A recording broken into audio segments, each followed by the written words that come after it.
Don't forget to subscribe. Afterwards, the wisest and most spiritual books from the greatest authors await you every day. And now buckle up, sit back and we'll begin. Charles Johnston. The Yoga Sutras of Patanjali. Here follows instruction in union.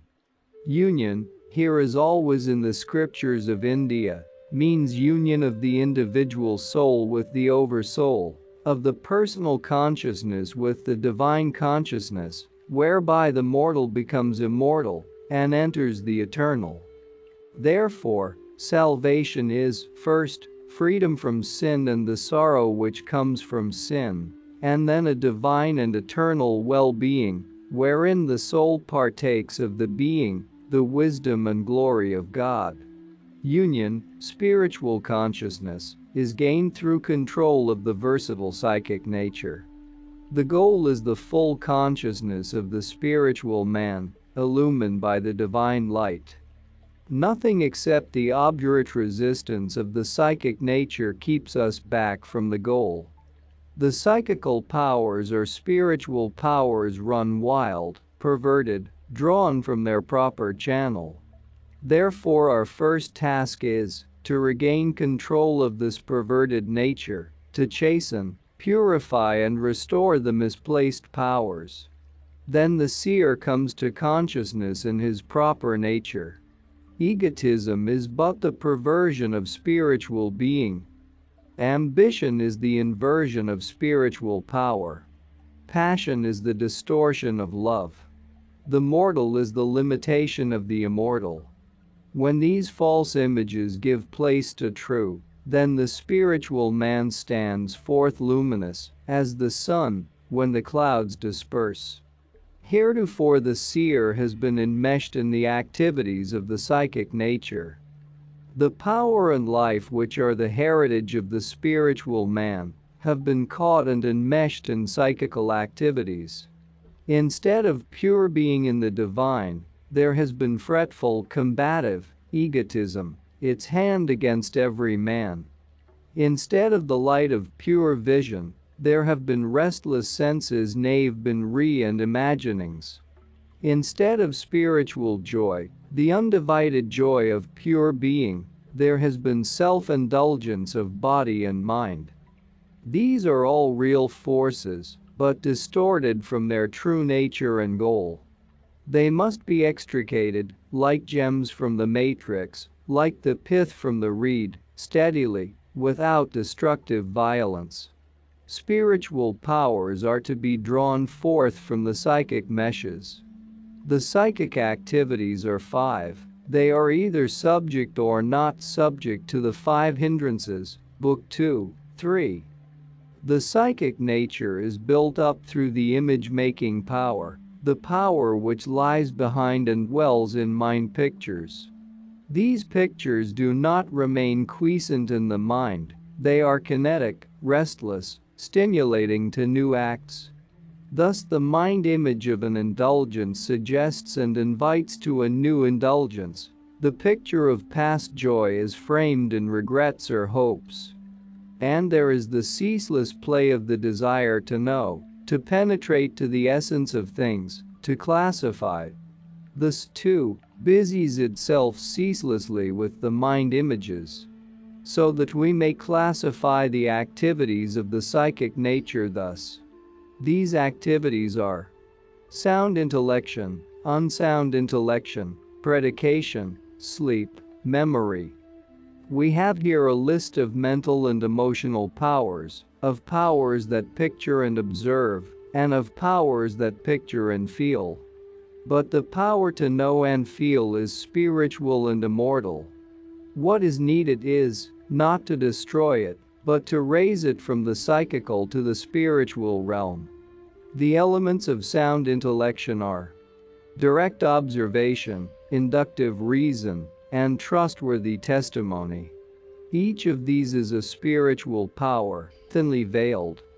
Direct observation is the outermost form of the soul's pure vision.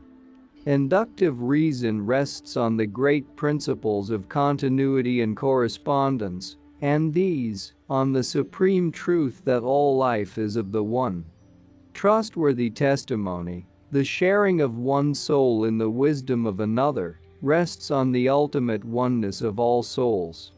Unsound intellection is false understanding, not resting on a perception of the true nature of things. When the object is not truly perceived, when the observation is inaccurate and faulty, thought or reasoning based on that mistaken perception is of necessity false and unsound. Predication is carried on through words or thoughts not resting on an object perceived. The purpose of this sutra is to distinguish between the mental process of predication and observation, induction or testimony. Predication is the attribution of a quality or action to a subject by adding to it a predicate. In the sentence, "The man is wise," the man is the subject, is wise is the predicate. This may be simply an interplay of thoughts, without the presence of the object thought of, or the things thought of may be imaginary or unreal, while observation, induction and testimony always go back to an object.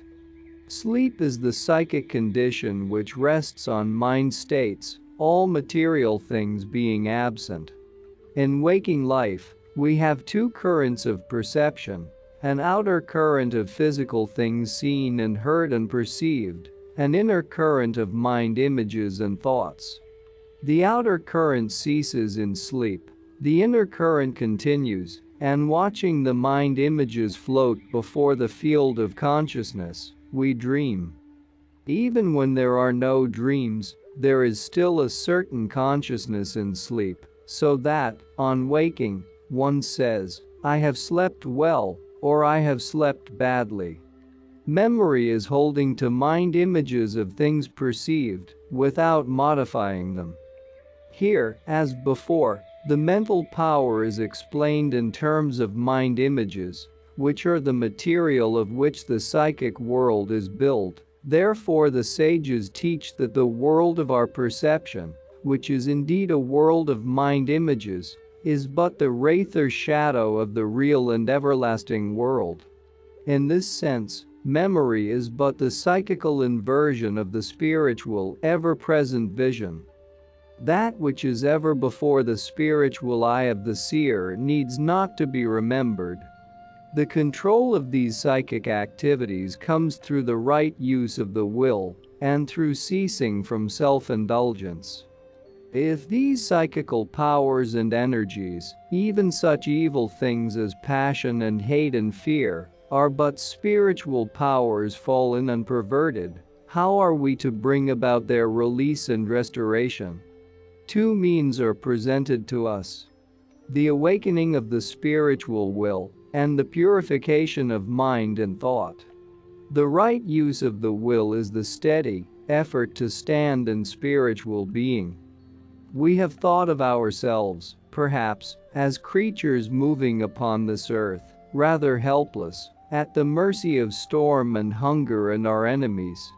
We are to think of ourselves as immortals, dwelling in the light, encompassed and sustained by spiritual powers.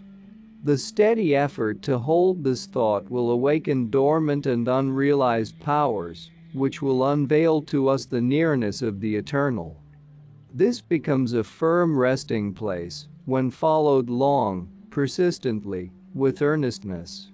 We must seek spiritual life in conformity with the laws of spiritual life, with earnestness, humility, gentle charity, which is an acknowledgement of the one soul within us all. Only through obedience to that shared life, through perpetual remembrance of our oneness with all divine being, our nothingness apart from divine being, can we enter our inheritance. Ceasing from self-indulgence is conscious mastery over the thirst for sensuous pleasure here or hereafter. Rightly understood, the desire for sensation is the desire of being, the distortion of the soul's eternal life. The lust of sensual stimulus and excitation rests on the longing to feel one's life keenly, to gain the sense of being really alive. This sense of true life comes only with the coming of the soul, and the soul comes only in silence, after self-indulgence has been courageously and loyally stilled, through reverence before the coming soul. The consummation of this is freedom from thirst for any mode of psychical activity, through the establishment of the spiritual man. In order to gain a true understanding of this teaching, study must be supplemented by devoted practice, faith by works. The reading of the words will not avail. There must be a real effort to stand as the soul, a real ceasing from self-indulgence. With this awakening of the spiritual will and purification, will come at once the growth of the spiritual man and our awakening consciousness as the spiritual man, and this, attained in even a small degree, will help us notably in our contest. To him that hath, shall be given. Meditation with an object follows these stages. First, exterior examining, then interior judicial action, then joy, then realization of individual being. In the practice of meditation, a beginning may be made by fixing the attention upon some external object, such as a sacred image or picture, or a part of a book of devotion. In the second stage, one passes from the outer object to an inner pondering upon its lessons. The third stage is the inspiration, the heightening of the spiritual will, which results from this pondering. The fourth stage is the realization of one's spiritual being, as enkindled by this meditation. After the exercise of the will has stilled the psychic activities, meditation rests only on the fruit of former meditations. In virtue of continued practice and effort, the need of an external object on which to rest the meditation is outgrown. An interior state of spiritual consciousness is reached, which is called the cloud of things knowable, Book IV, 29. Subjective consciousness arising from a natural cause is possessed by those who have laid aside their bodies and been absorbed into subjective nature. Those who have died, entered the paradise between births, are in a condition resembling meditation without an external object. But in the fullness of time, the seeds of desire in them will spring up, and they will be born again into this world. For the others, there is spiritual consciousness, led up to by faith, valor, right mindfulness, one-pointedness, perception. It is well to keep in mind these steps on the path to illumination. Faith, valor, right mindfulness, one-pointedness, perception. Not one can be dispensed with, all must be one. First faith, and then from faith, valor, from valor, right mindfulness, from right mindfulness, a one-pointed aspiration toward the soul, from this, perception, and finally, full vision as the soul. Spiritual consciousness is nearest to those of keen, intense will. The image used is the swift impetus of the torrent. The kingdom must be taken by force. Firm will comes only through effort. Effort is inspired by faith. The great secret is this: it is not enough to have intuitions, we must act on them, we must live them. The will may be weak, or of middle strength, or intense. Therefore there is a spiritual consciousness higher than this. For those of weak will, there is this counsel: to be faithful in obedience, to live the life, and thus to strengthen the will to more perfect obedience. The will is not ours, but God's, and we come into it only through obedience. As we enter into the Spirit of God, we are permitted to share the power of God. Higher than the 3 stages of the way is the goal, the end of the way. Or spiritual consciousness may be gained by ardent service of the Master. If we think of our lives as tasks laid on us by the Master of Life, if we look on all duties as parts of that Master's work, entrusted to us, and forming our life work, then, if we obey, promptly, loyally, sincerely, we shall enter by degrees into the Master's life, and share the Master's power. Thus we shall be initiated into the spiritual will. The Master is the spiritual man, who is free from hindrances, bondage to works, and the fruition and seed of works.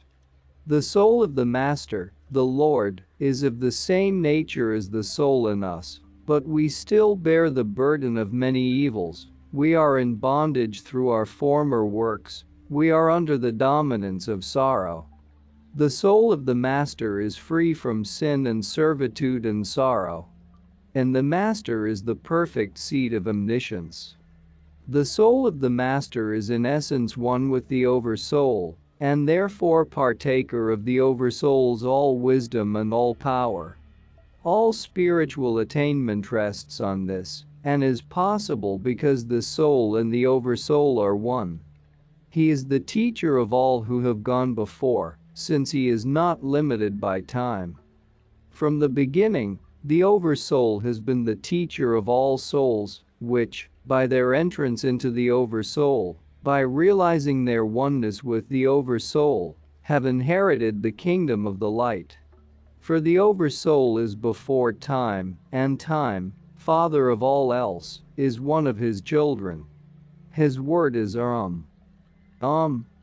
The symbol of the three in one, the three worlds in the soul, the three times, past, present, future, in eternity, the three divine powers, creation, preservation, transformation, in the one being, the three essences, immortality, omniscience, joy, in the one spirit. This is the word, the symbol, of the Master and Lord, the perfected spiritual man. Let there be soundless repetition of Om and meditation thereon. This has many meanings, in ascending degrees. There is, first, the potency of the word itself, as of all words. Then there is the manifold significance of the symbol, as suggested above. Lastly, there is the spiritual realization of the high essences thus symbolized.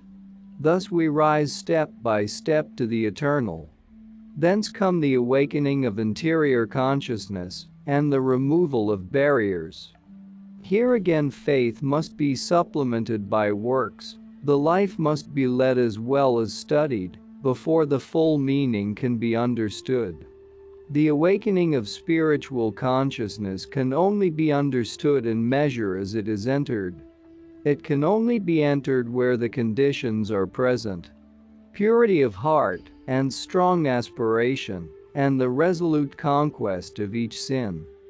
This, however, may easily be understood. That the recognition of the three worlds as resting in the soul leads us to realize ourselves and all life as of the soul, that, as we dwell, not in past, present or future, but in the eternal, we become more at one with the eternal, that, as we view all organization, preservation, mutation as the work of the Divine One, we shall come more into harmony with the One, and thus remove the barrier in our path toward the light. In the second part of the first book, the problem of the emergence of the spiritual man is further dealt with. We are led to the consideration of the barriers to his emergence, of the overcoming of the barriers, and of certain steps and stages in the ascent from the ordinary consciousness of practical life to the finer, deeper, radiant consciousness of the spiritual man. The barriers to interior consciousness, which drive the psychic nature this way and that, are these: sickness, inertia, doubt, light-mindedness, laziness, intemperance, false notions, inability to reach a stage of meditation, or to hold it when reached. We must remember that we are considering the spiritual man as enwrapped and enmeshed by the psychic nature, the emotional and mental powers, and is unable to come to clear consciousness, unable to stand and see clearly because of the psychic veils of the personality. 9 of these are enumerated, and they go pretty thoroughly into the brute toughness of the psychic nature.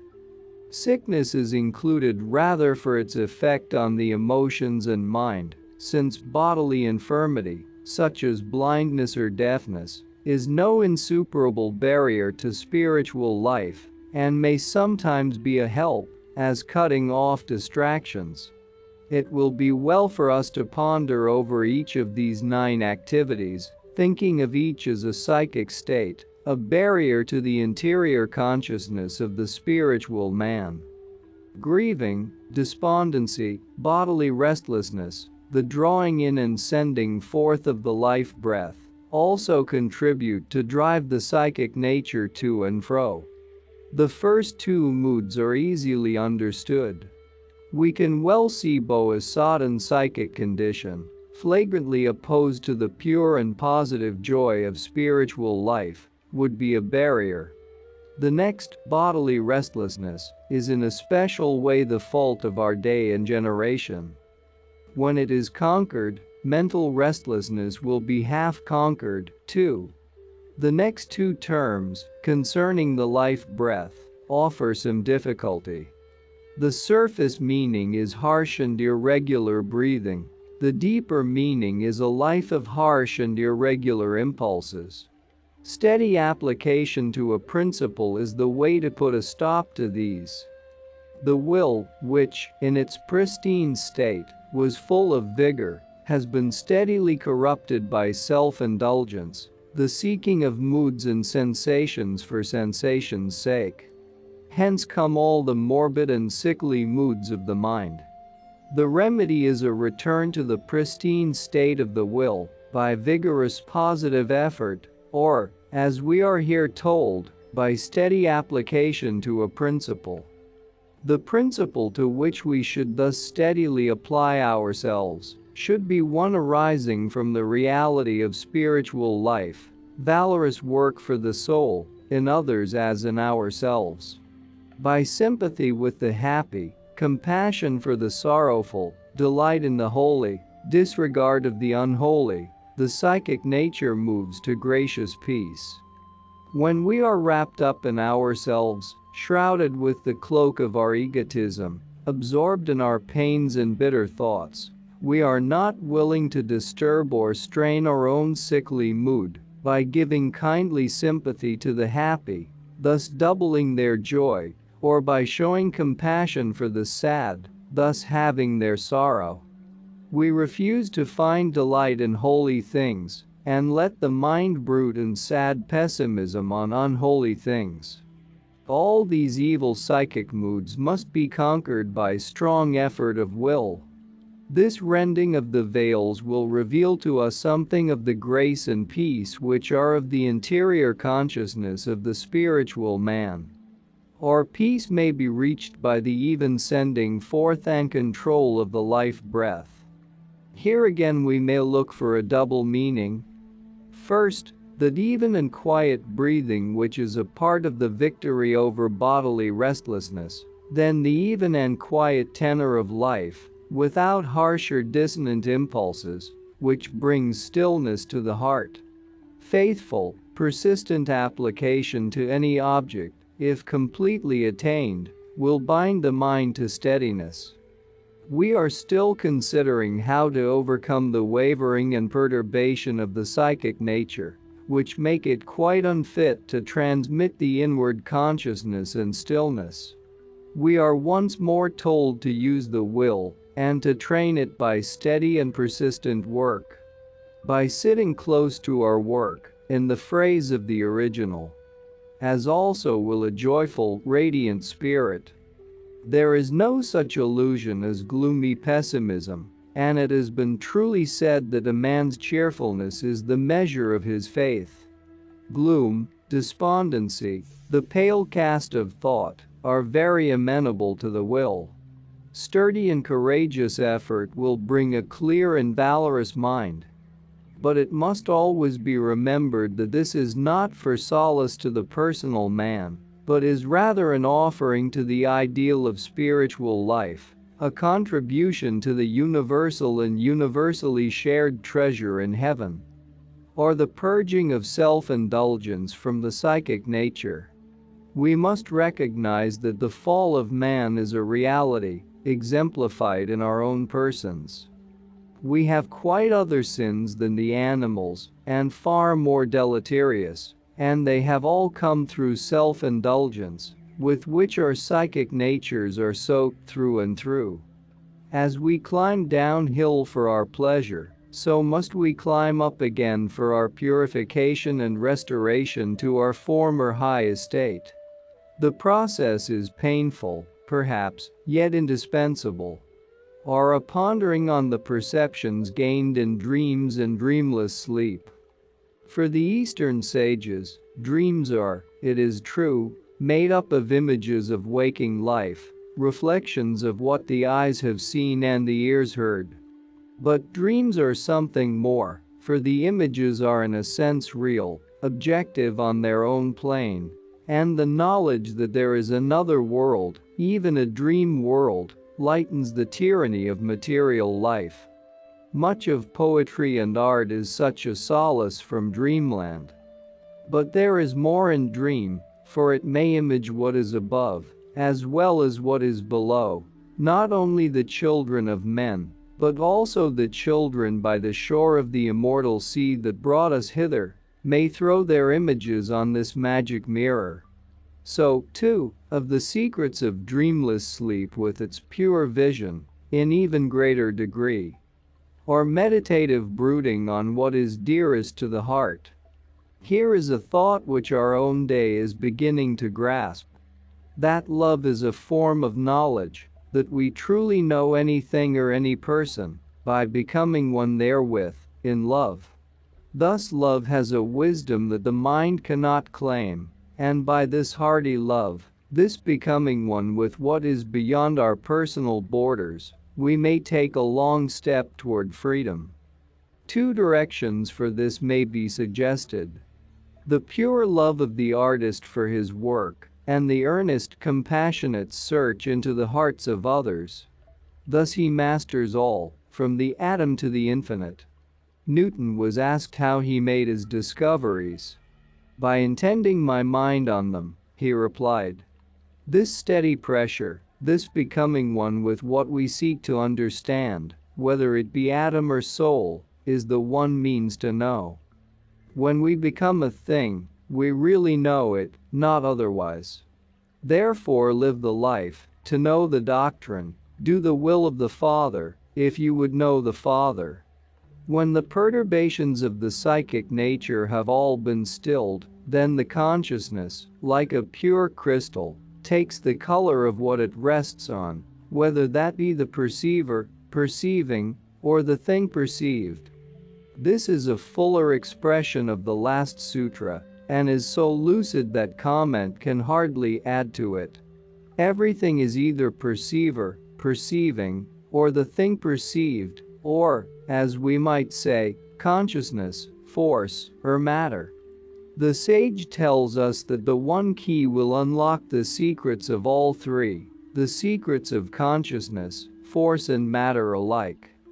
The thought is that the cordial sympathy of a gentle heart, intuitively understanding the hearts of others, is really a manifestation of the same power as that penetrating perception, whereby one divines the secrets of planetary motions or atomic structure.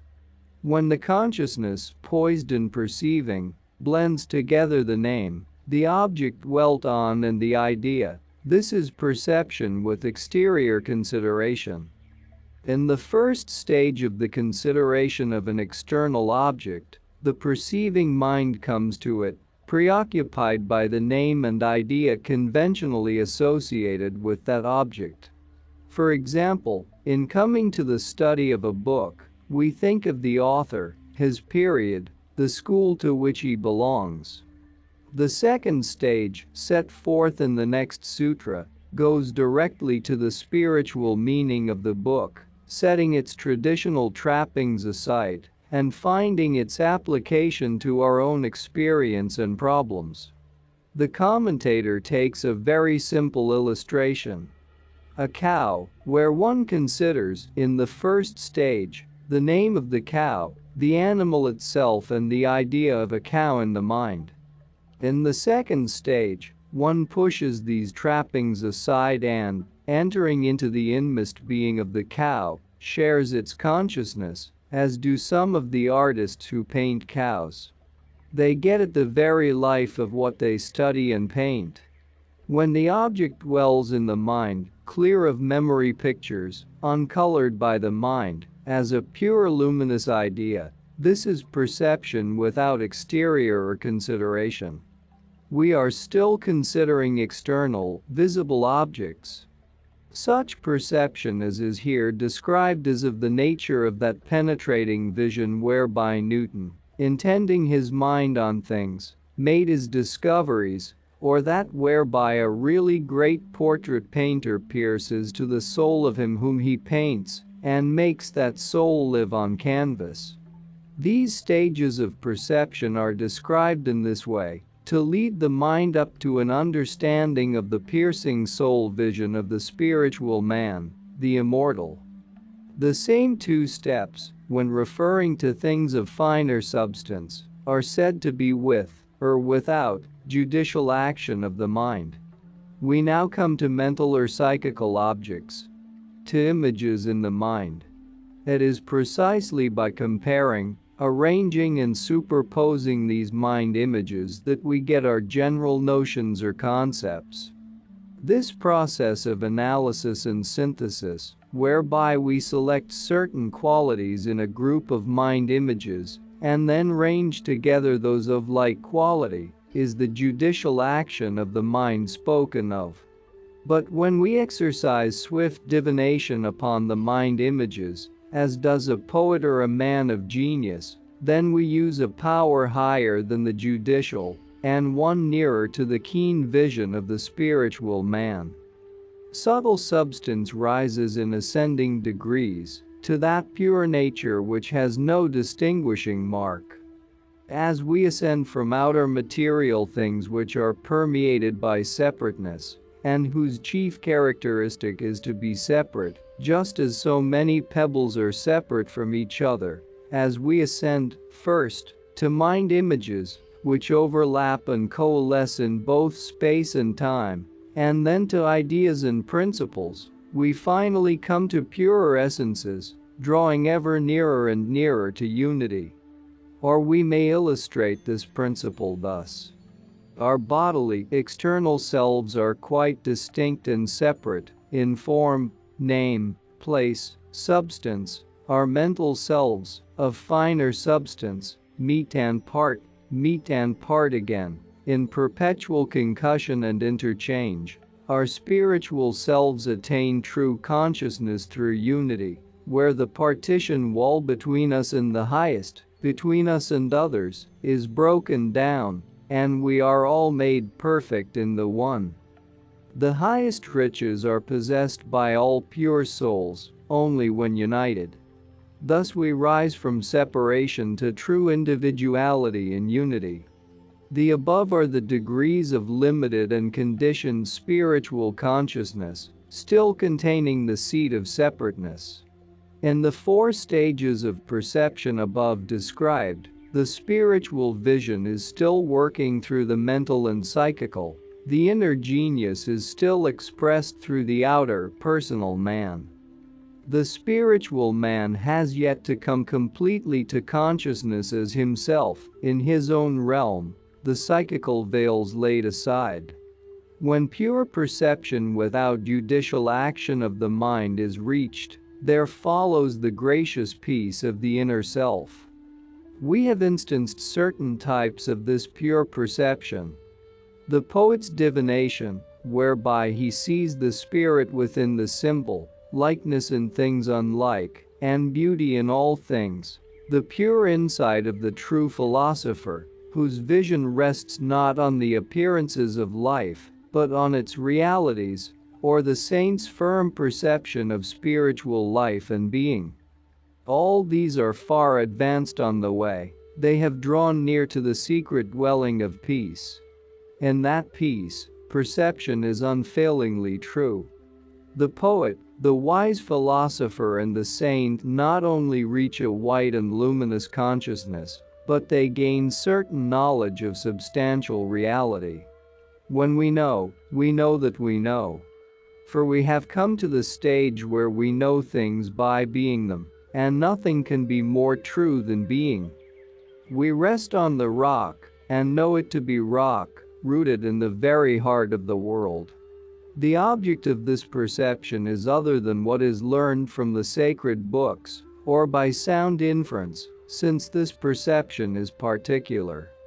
The distinction is a luminous and inspiring one.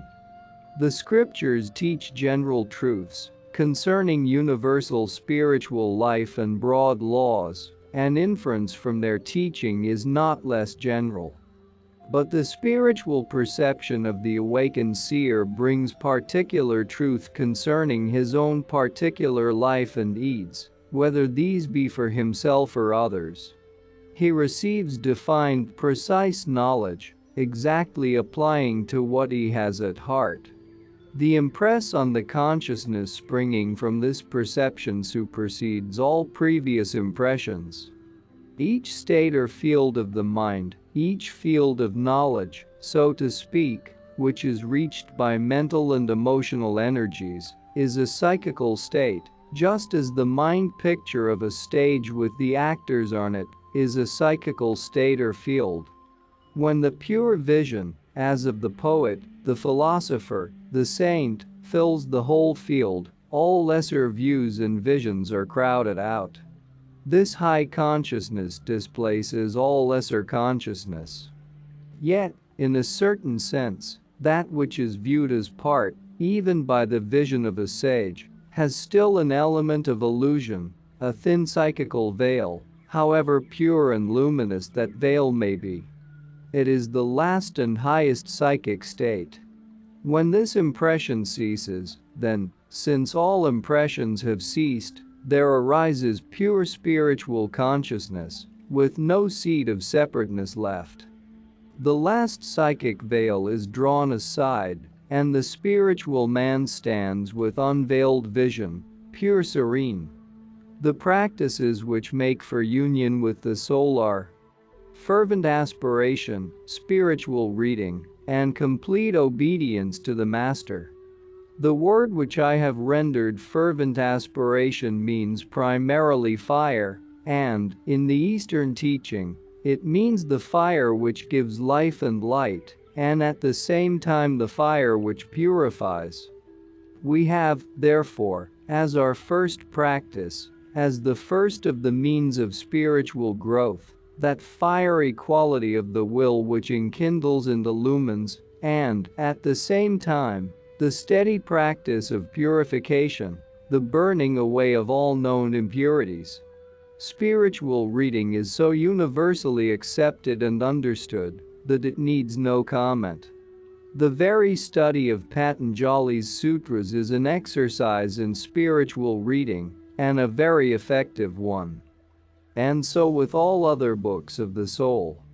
Obedience to the Master means that we shall make the will of the Master our will, and shall confirm in all wave to the will of the Divine, setting aside the wills of self, which are but psychic distortions of the one divine will. The constant effort to obey in all the ways we know and understand will reveal new ways and new tasks, the evidence of new growth of the soul. Nothing will do more for the spiritual man in us than this, for there is no such regenerating power as the awakening spiritual will. Their aim is to bring soul vision and to wear away hindrances. The aim of fervor, spiritual reading and obedience to the Master is to bring soul vision and to wear away hindrances.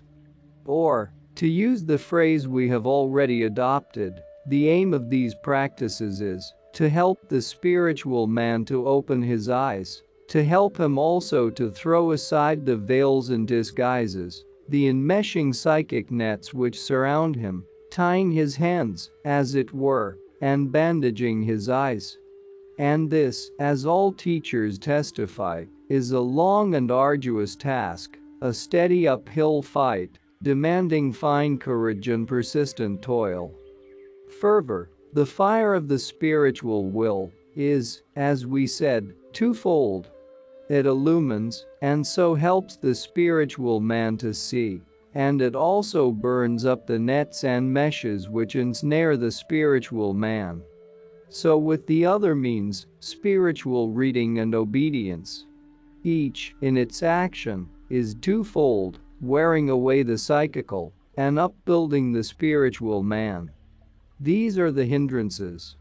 The darkness of unwisdom, self-assertion, lust-hate, attachment. Let us try to translate this into terms of the psychical and spiritual man. The darkness of unwisdom is, primarily, the self-absorption of the psychical man, his complete preoccupation with his own hopes and fears, plans and purposes, sensations and desires, so that he fails to see, or refuses to see, that there is a spiritual man, and so doggedly resists all efforts of the spiritual man to cast off his psychic tyrant and set himself free. This is the real darkness, and all those who deny the immortality of the soul, or deny the soul's existence, and so lay out their lives wholly for the psychical, mortal man and his ambitions, are under this power of darkness. Born of this darkness, this psychic self-absorption, is the dogged conviction that the psychic personal man has separate exclusive interests, which he can follow for himself alone, and this conviction, when put into practice in our life, leads to contest with other personalities, and so to hate. This hate, again, makes against a spiritual man, since it hinders the revelation of the high harmony between the spiritual man and his other selves, a harmony to be revealed only through the practice of love, that perfect love which casts out fear. In like manner, lust is the psychic man's craving for the stimulus of sensation, the din of which smothers the voice of the spiritual man, as, in Shakespeare's phrase, the cackling geese would drown the song of the nightingale. And this craving for stimulus is the fruit of weakness, coming from the failure to find strength in the primal life of the spiritual man. Attachment is but another name for psychic self-absorption, for we are absorbed, not in outward things, but rather in their images within our minds. Our inner eyes are fixed on them, our inner desires brood over them, and we blind ourselves to the presence of the prisoner, the enmeshed and fettered spiritual man. The darkness of unwisdom is the field of the others. These hindrances may be dormant, or worn thin, or suspended, or expanded. Here we have really two sutras in one. The first has been explained already. In the darkness of unwisdom grow the parasites, hate, lust, attachment. They are all outgrowths of the self-absorption of the psychical self. Next, we are told that these barriers may be either dormant, or suspended, or expanded, or worn thin. Faults which are dormant will be brought out through the pressure of life, or through the pressure of strong aspiration. Thus expanded, they must be fought and conquered, or, as Patanjali quaintly says, they must be worn thin, as a veil might, or the links of manacles. The darkness of ignorance is holding that which is unenduring, impure, full of pain, not the soul, to be eternal, pure, full of joy, the soul. This we have really considered already. The psychic man is unenduring, impure, full of pain, not the soul, not the real self. The spiritual man is enduring, pure, full of joy, the real self. The darkness of unwisdom is, therefore, the self-absorption of the psychical personal man to the exclusion of the spiritual man. It is the belief, carried into action, that the personal man is the real man, the man for whom we should toil, for whom we should build, for whom we should live. This is that psychical man of whom it is said, "He that soweth to the flesh shall of the flesh reap corruption." Self-assertion comes from thinking of the seer and the instrument of vision as forming oneself. This is the fundamental idea of the Sankhya philosophy, of which the yoga is avowedly the practical side. To translate this into our terms, we may say that the seer is the spiritual man, the instrument of vision is the psychical man, through which the spiritual man gains experience of the outer world. But we turn the servant into the master. We attribute to the psychical man, the personal self, a reality which really belongs to the spiritual man alone, and so, thinking of the quality of the spiritual man as belonging to the psychical, we merge the spiritual man and the psychical, or, as the text says, we think of the two as forming one self. Lust is the resting in the sense of enjoyment. This has been explained again and again. Sensation, as, for example, the sense of taste, is meant to be the guide to action, in this case, the choice of wholesome food, and the avoidance of poisonous and hurtful things. But if we rest in the sense of taste, as a pleasure in itself, rest, that is, in the psychical side of taste, we fall into gluttony, and live to eat, instead of eating to live. So with the other great organic power, the power of reproduction. This lust comes into being through resting in the sensation and looking for pleasure from that. Hate is the resting in the sense of pain. Pain comes, for the most part, from the strife of personalities, the jarring discords between psychic selves, each of which deems itself supreme. A dwelling on this pain breeds hate, which tears the warring selves yet further asunder, and puts new enmity between them, thus hindering the harmony of the real, the reconciliation through the soul. Attachment is the desire toward life, even in the wise, carried forward by its own energy. The life here desired is the psychic life, the intensely vibrating life of the psychical self. This prevails even in those who have attained much wisdom, so long as it falls short of the wisdom of complete renunciation, complete obedience to each least behest of the spiritual man, and of the master who guards and aids the spiritual man. The desire of sensation, the desire of psychic life, reproduces itself, carried on by its own energy and momentum, and hence comes the circle of death and rebirth, instead of the liberation of the spiritual man. These hindrances, when they have become subtle, are to be removed by a countercurrent. The darkness of unwisdom is to be removed by the light of wisdom, pursued through fervor, spiritual reading of holy teachings and of life itself, and by obedience to the Master. Lust is to be removed by pure aspiration of spiritual life, which, bringing true strength and stability, takes away the void of weakness which we try to fill by the stimulus of sensations.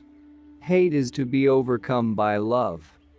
The fear that arises through the sense of separate, warring selves, is to be stilled by the realization of the one self, the one soul in all.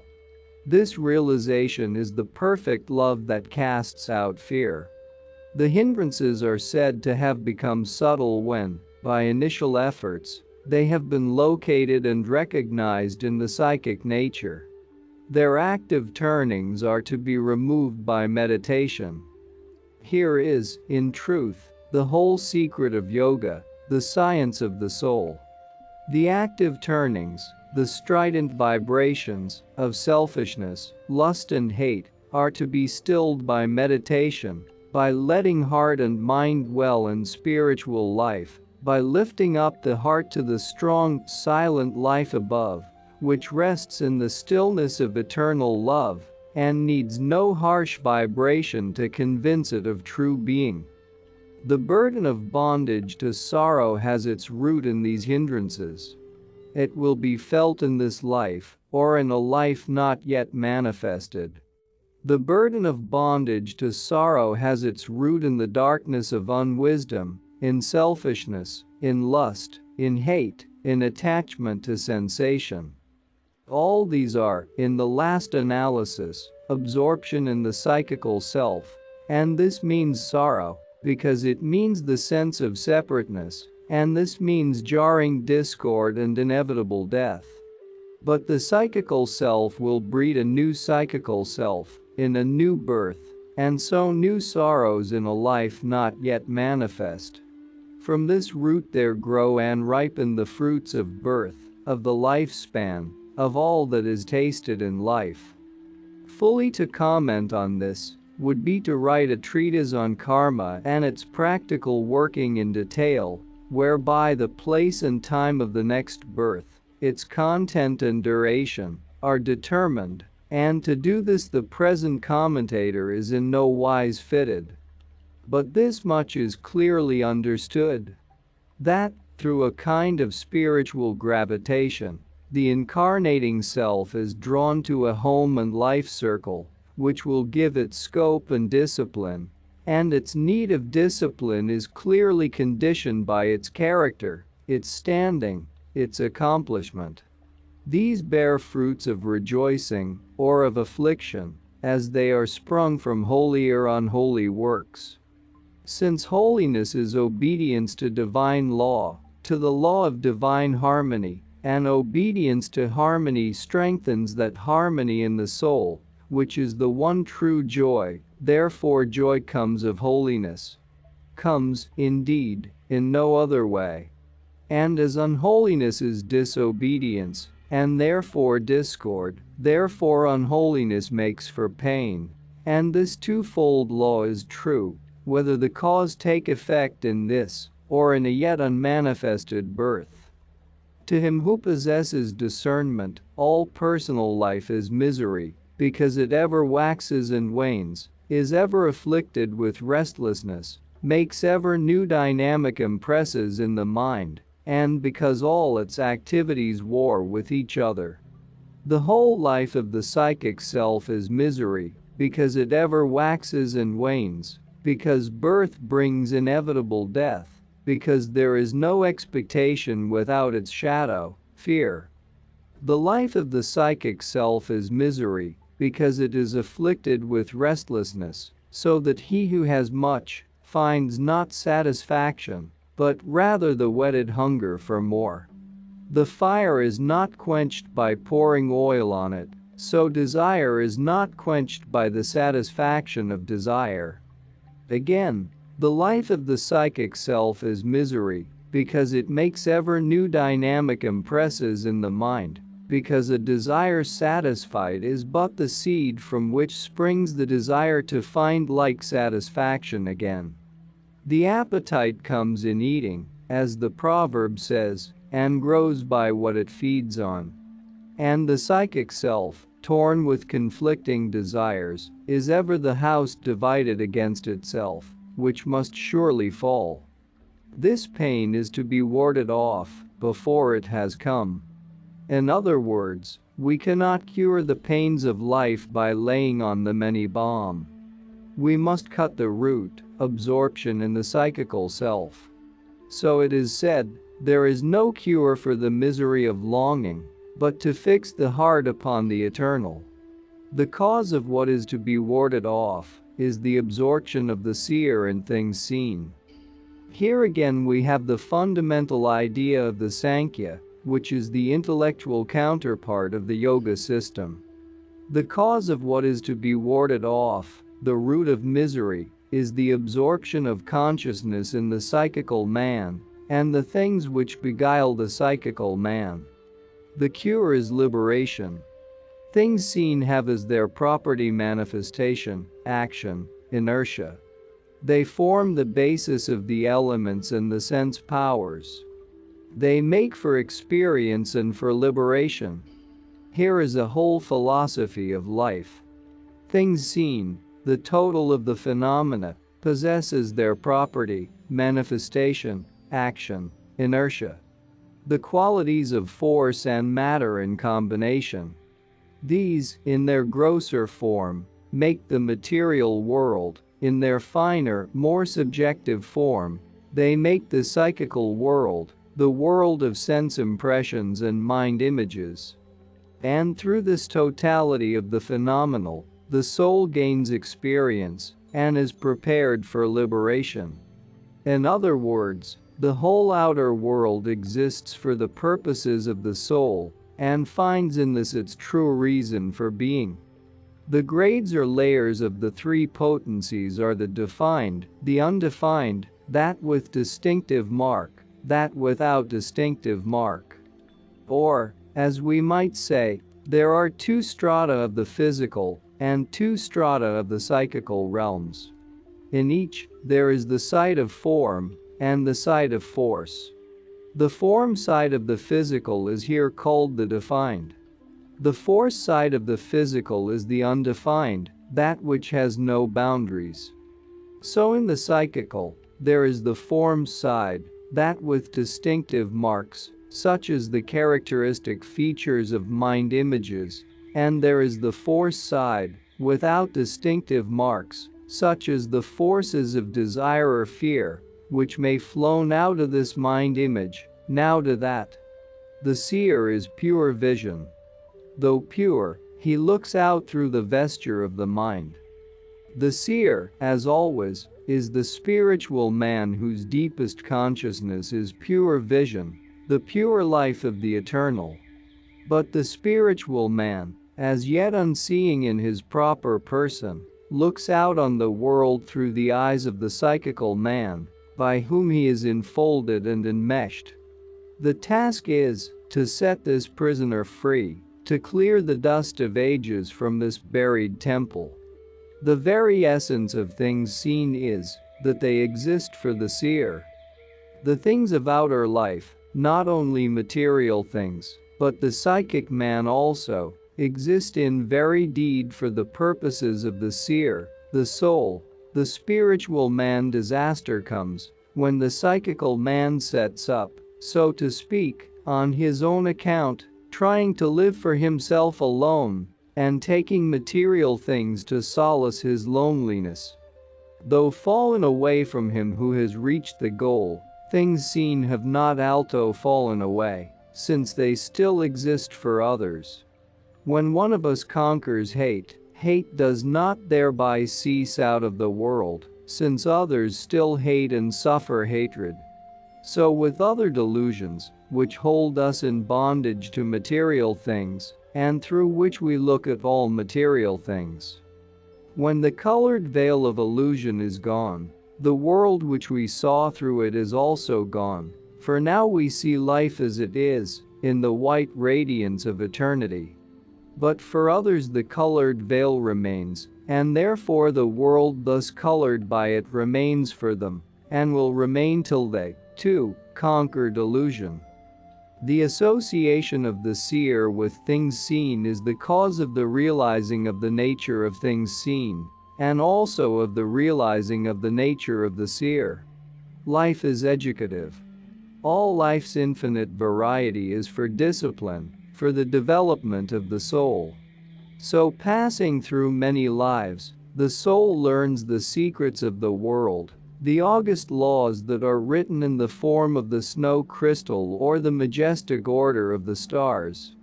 Yet all these laws are but reflections, but projections outward, of the laws of the soul. Therefore in learning these, the soul learns to know itself. All life is but the mirror wherein the soul learns to know its own face. The cause of this association is the darkness of unwisdom. The darkness of unwisdom is the absorption of consciousness in the personal life, and in the things seen by the personal life. This is the fall, through which comes experience, the learning of the lessons of life. When they are learned, the day of redemption is at hand. The bringing of this association to an end, by bringing the darkness of unwisdom to an end, is the great liberation. This is the seer's attainment of his own pure being. When the spiritual man has, through the psychical, learned all life's lessons, the time has come for him to put off the veil and disguise of the psychical, and to stand revealed a king, in the house of the Father. So shall he enter into his kingdom, and go no more out. A discerning which is carried on without wavering is the means of liberation. Here we come close to the pure Vedanta, with its discernment between the eternal and the temporal. St. Paul, following after Philo and Plato, lays down the same fundamental principle. The things seen are temporal, the things unseen are eternal. Patanjali means something more than an intellectual assent, though this too is vital. He has in view a constant discriminating in act as well as thought, of the two ways which present themselves for every deed or choice, always to choose the higher way, that which makes for the things eternal. Honesty rather than roguery, courage and not cowardice, the things of another rather than one's own, sacrifice and not indulgence. This true discernment, carried out constantly, makes for liberation. His illuminations is sevenfold, rising in successive stages. Patanjali's text does not tell us what the 7 stages of this illumination are. The commentator thus describes them. First, the danger to be escaped is recognized, it need not be recognized a second time. Second, the causes of the danger to be escaped are worn away, they need not be worn away a second time. Third, the way of escape is clearly perceived by the contemplation which checks psychic perturbation. Fourth, the means of escape, clear discernment, has been developed. This is the fourfold release belonging to insight. The final release from the psychic is threefold. As fifth of the 7 degrees, the dominance of its thinking is ended. As sixth, its potencies, like rocks from a precipice, fall of themselves. Once dissolved, they do not grow again. Then, as seventh, freed from these potencies, the spiritual man stands forth in his own nature as purity and light.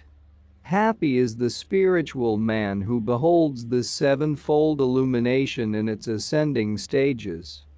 From steadfastly following after the means of yoga, until impurity is worn away, there comes the illumination of thought up to full discernment. Here, we enter on the more detailed practical teaching of Patanjali, with its sound and luminous good sense. And when we come to detail the means of yoga, we may well be astonished at their simplicity. There is little in them that is mysterious. They are very familiar. The essence of the matter lies in carrying them out. The 8 means of yoga are the commandments, the rules, right poise, right control of the life force, withdrawal, attention, meditation, contemplation. These 8 means are to be followed in their order, in the sense which will immediately be made clear. We can get a ready understanding of the first 2 by comparing them with the commandments, which must be obeyed by all good citizens, and the rules which are laid on the members of religious orders. Until one has fulfilled the first, it is futile to concern oneself with the second. And so with all the means of yoga. They must be taken in their order. The commandments are these: non-injury, truthfulness, abstaining from stealing, from impurity, from covetousness. These 5 precepts are almost exactly the same as the Buddhist commandments. Not to kill, not to steal, not to be guilty of incontinence, not to drink intoxicants, to speak the truth. Almost identical is St. Paul's list. Thou shalt not commit adultery, thou shalt not kill, thou shalt not steal, thou shalt not covet. And in the same spirit is the answer made to the young map having great possessions, who asked, "What shall I do to be saved?" and received the reply, "Keep the commandments." This broad general training, which forms and develops human character, must be accomplished to a very considerable degree before there can be much hope of success in the further stages of spiritual life. First the psychical, and then the spiritual. First the man, then the angel. On this broad, humane and wise foundation does the system of Patanjali rest. The commandments, not limited to any race, place, time or occasion, universal, are the great obligation. The commandments form the broad general training of humanity. Each one of them rests on a universal, spiritual law. Each one of them expresses an attribute or aspect of the self, the eternal. When we violate one of the commandments, we set ourselves against the law and being of the eternal, thereby bringing ourselves to inevitable confusion. So the first steps in spiritual life must be taken by bringing ourselves into voluntary obedience to these spiritual laws, and thus making ourselves partakers of the spiritual powers, the being of the eternal like the law of gravity, the need of air to breathe. These great laws know no exceptions, they are in force in all lands, throughout all times, for all mankind. The rules are these: purity, serenity, fervent aspiration, spiritual reading, and perfect obedience to the Master. Here we have a finer law, one which humanity as a whole is less ready for, less fit to obey. Yet we can see that these rules are the same in essence as the commandments, but on a higher, more spiritual plane.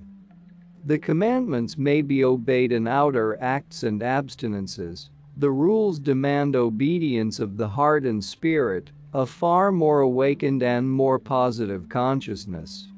The rules are the spiritual counterpart of the commandments, and they have finer degrees for more advanced spiritual growth. When transgressions hinder, the weight of the imagination should be thrown on the opposite side.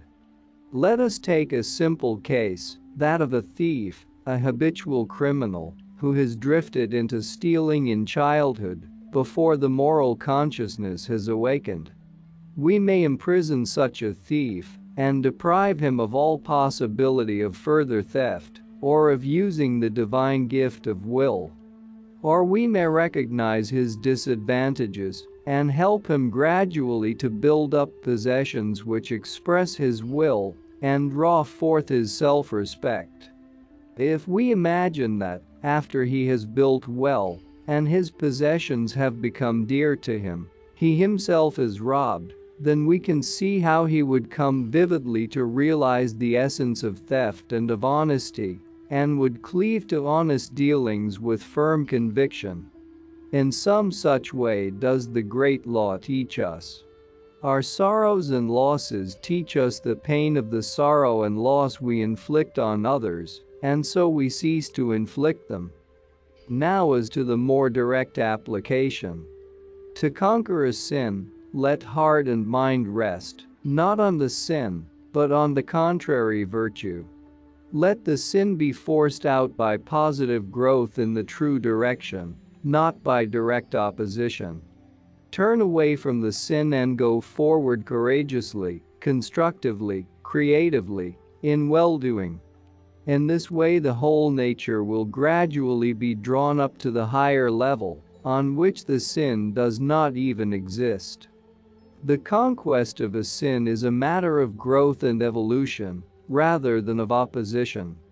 Transgressions are injury, falsehood, theft, incontinence, envy, whether committed or caused or assented to, through greed, wrath, or infatuation, whether feigned or middling or excessive, bearing endless fruit of ignorance and pain. Therefore must a weight be cast on the other side.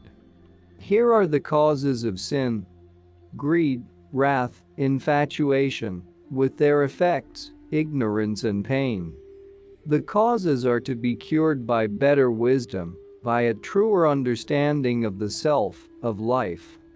For greed cannot endure before the realization that the whole world belongs to the self, which self we are, nor can we hold wrath against one who is one with the self, and therefore with ourselves, nor can infatuation, which is the seeking for the happiness of the all in some limited part of it, survive the knowledge that we are heirs of the all. Therefore let thought and imagination, mind and heart, throw their weight on the other side, the side, not of the world, but of the self.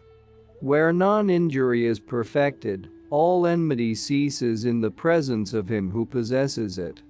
We come out of the spiritual powers which result from keeping the commandments, from the obedience to spiritual law, which is the keeping of the commandments.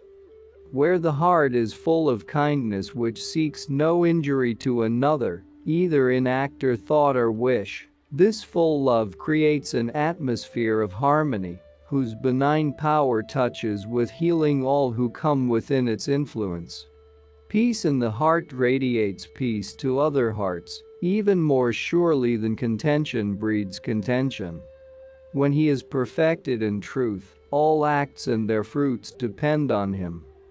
The commentator thus explains: if he who has attained should say to a man, "Become righteous," the man becomes righteous. If he should say, "Gain heaven," the man gains heaven. His word is not in vain. Exactly the same doctrine was taught by the Master, who said to his disciples, "Receive ye the Holy Ghost. Whosoever sins ye remit, they are remitted unto them, and whosoever sins ye retain, they are retained." Where cessation from theft is perfected, all treasures present themselves to him who possesses it. Here is a sentence which may warn us that, beside the outer and apparent meaning, there is in many of these sentences a second and finer significance.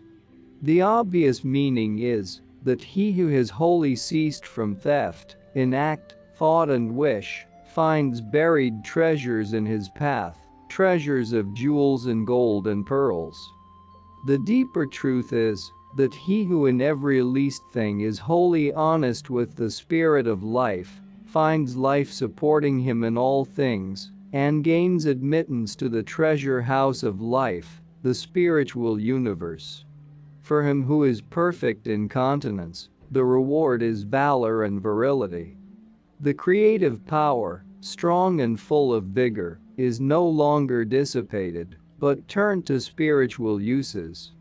It upholds and endows the spiritual man, conferring on him the creative will, the power to engender spiritual children instead of bodily progeny. An epoch of life, that of man the animal, has come to an end. A new epoch, that of the spiritual man, is opened. The old creative power is superseded and transcended. A new creative power, that of the spiritual man, takes its place, carrying with it the power to work creatively in others for righteousness and eternal life. One of the commentaries says that he who has attained is able to transfer to the minds of his disciples what he knows concerning divine union and the means of gaining it. This is one of the powers of purity. Where there is firm conquest of covetousness, he who has conquered it awakes to the how and why of life. So it is said that, before we can understand the laws of karma, we must free ourselves from karma. The conquest of covetousness brings this rich fruit, because the root of covetousness is the desire of the individual soul, the will toward manifested life. And where the desire of the individual soul is overcome by the superb, still life of the universal soul welling up in the heart within, the great secret is discerned, the secret that the individual soul is not an isolated reality, but the ray, the manifest instrument of the life, which turns it this way, and that until the great work is accomplished, the age-long lesson learned. Thus is the how and why of life disclosed by ceasing from covetousness. The commentator says that this includes a knowledge of one's former births. Through purity, a withdrawal from one's own bodily life, a ceasing from infatuation with the bodily life of others. As the spiritual light grows in the heart within, as the taste for pure life grows stronger, the consciousness opens toward the great secret places within, where all life is one, where all lives are one. Thereafter, this outer, manifested, fugitive life, whether of ourselves or of others, loses something of its charm and glamour, and we seek rather the deep infinitudes. Instead of the outer form and surroundings of our lives, we long for their inner and everlasting essence. We desire not so much outer converse and closeness to our friends, but rather that quiet communion with them in the inner chamber of the soul, where spirit speaks to spirit, and spirit answers, where alienation and separation never enter, where sickness and sorrow and death cannot come. To the pure of heart come also a quiet spirit, one-pointed thought, the victory over sensuality, and fitness to behold the soul. Blessed are the pure in heart, for they shall see God, who is the supreme soul, the ultimate self of all beings. In the deepest sense, purity means fitness for this vision, and also a heart cleansed from all disquiet, from all wandering and unbridled thought, from the torment of sensuous imaginings. And when the spirit is thus cleansed and pure, it becomes at one in essence with its source, the great spirit, the primal life. One consciousness now thrills through both, for the psychic partition wall is broken down. Then shall the pure in heart see God, because they become God. From acceptance, the disciple gains happiness supreme. One of the wise has said, "Accept conditions, accept others, accept yourself." This is the true acceptance, for all these things are what they are through the will of the higher self, except their deficiencies, which come through thwarting the will of the higher self, and can be conquered only through compliance with that will. By the true acceptance, the disciple comes into oneness of spirit with the overruling soul, and, since the own nature of the soul is being, happiness, bliss, he comes thereby into happiness supreme. The perfection of the powers of the bodily vesture comes through the wearing away of impurities, and through fervent aspiration. This is true of the physical powers, and of those which dwell in the higher vestures. There must be, first, purity, as the blood must be pure, before one can attain to physical health.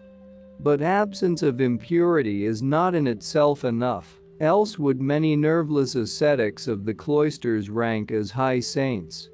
There is needed, further, a positive fire of the will, a keen vital vigor for the physical powers, and something finer, purer, stronger, but of kindred essence, for the higher powers.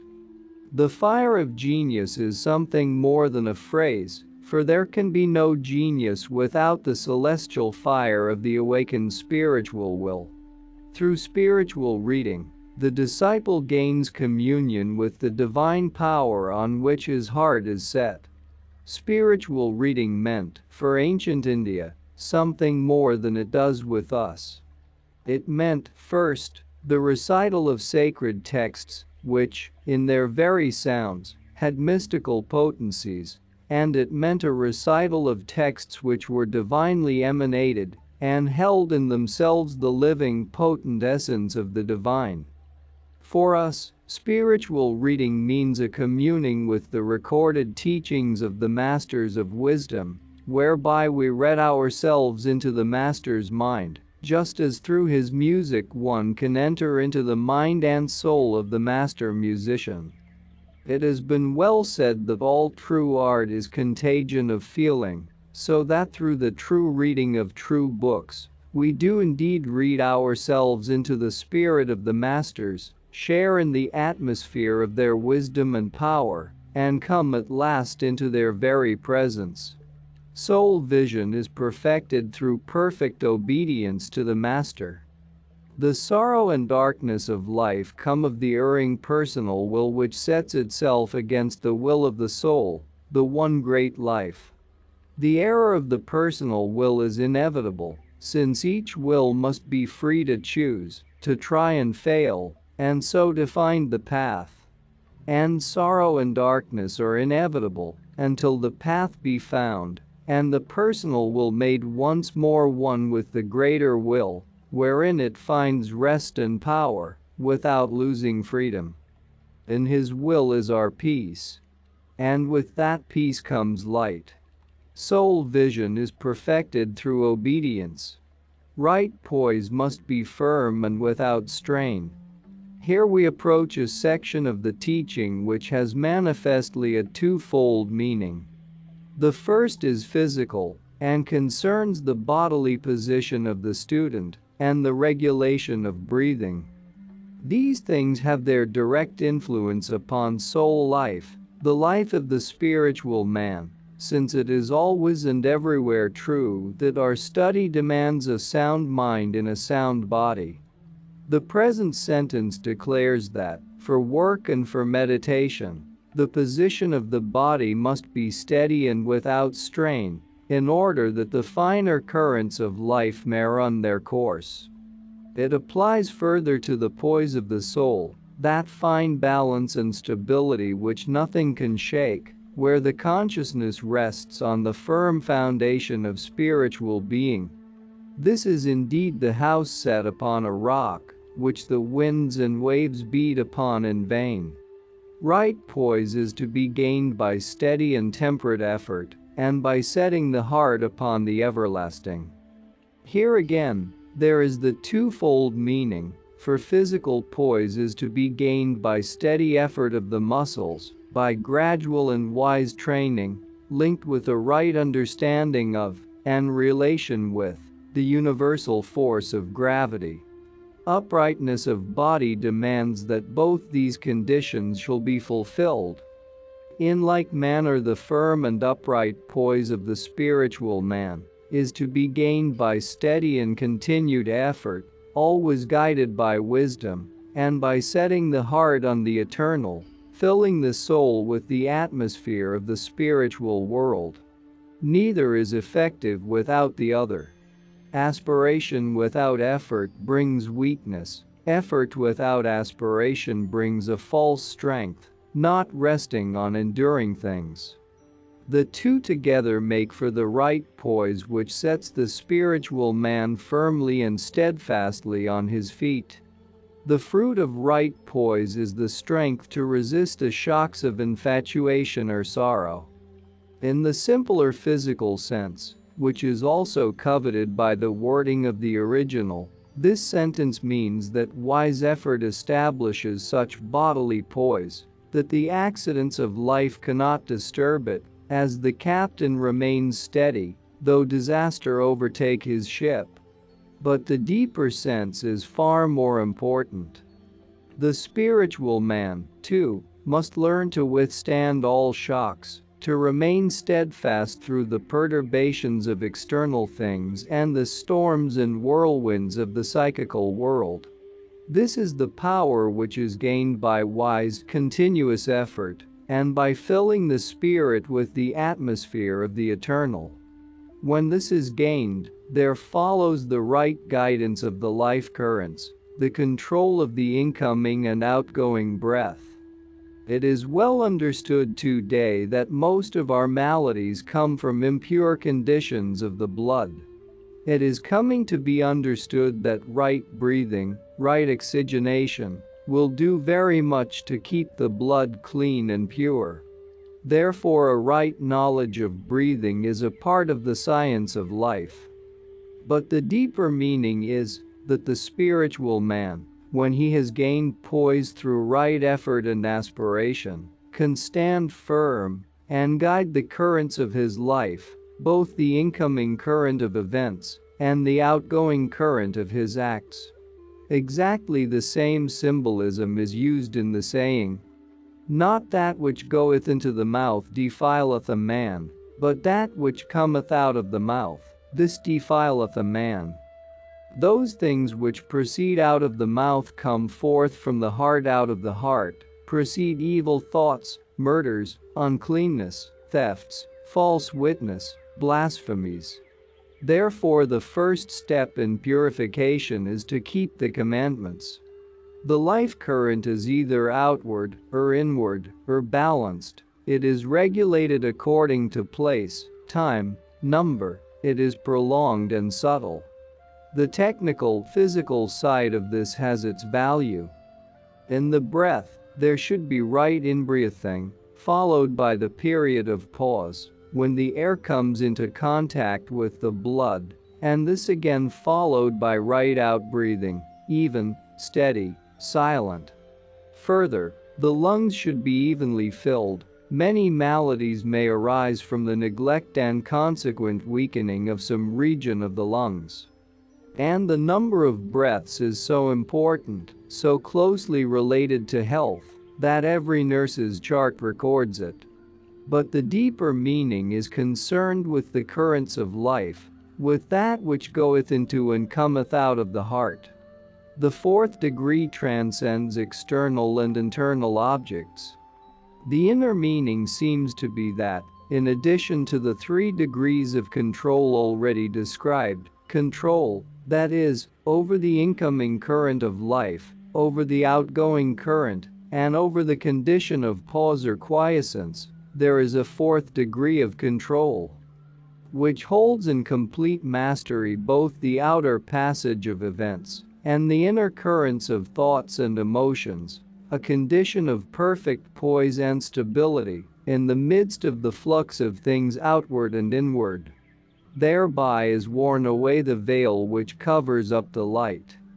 The veil is the psychic nature, the web of emotions, desires, argumentative trains of thought, which cover up and obscure the truth by absorbing the entire attention and keeping the consciousness in the psychic realm. When hopes and fears are reckoned at their true worth, in comparison with lasting possessions of the soul, when the outer reflections of things have ceased to distract us from inner realities, when argumentative thought no longer entangles us, but yields its place to flashing intuition, the certainty which springs from within, then is the veil worn away. The consciousness is drawn from the psychical to the spiritual, from the temporal to the eternal. Then is the light unveiled. Thence comes the mind's power to hold itself in the light. It has been well said that what we most need is the faculty of spiritual attention.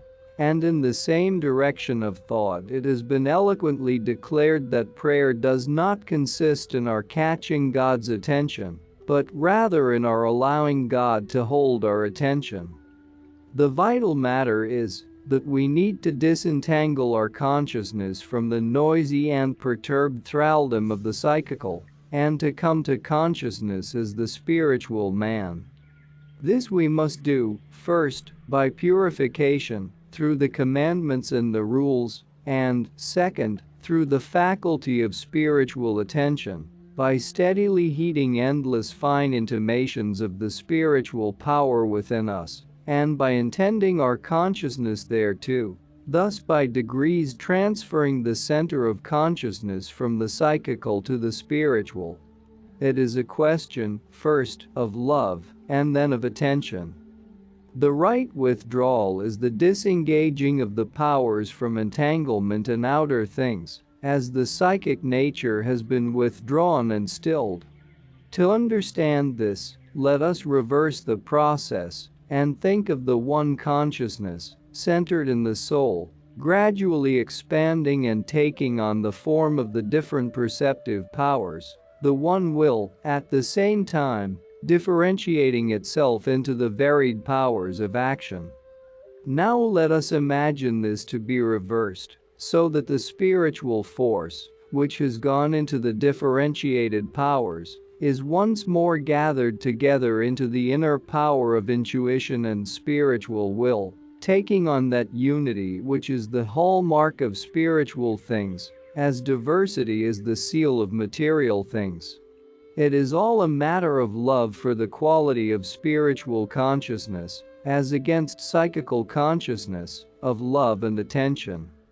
For where the heart is, there will the treasure be also, where the consciousness is, there will the vesture with its powers be developed. Thereupon follows perfect mastery over the powers. When the spiritual condition which we have described is reached, with its purity, poise, and illuminated vision, the spiritual man is coming into his inheritance and gaining complete mastery of his powers. Indeed, much of the struggle to keep the commandments and the rules has been paving the way for this mastery. Through this very struggle and sacrifice, the mastery has become possible, just as, to use St. Paul's simile, the athlete gains the mastery in the contest and the race through the sacrifice of his long and arduous training. Thus he gains the crown. And that's not all. Our experts and regular viewers respond to all comments. Also check if you forgot to subscribe and set your bell to receive notifications about new audiobooks and other useful self-development materials that we release regularly. Join in the discussions, don't forget to give likes and, if possible and inspired, support the development of the channel financially. All useful links will be in the description and the first attached comment. Goodness, love and wisdom to all. And now move on to watch the next part of the video at the links below, or choose something from the playlists of the channel and those you see on the screen.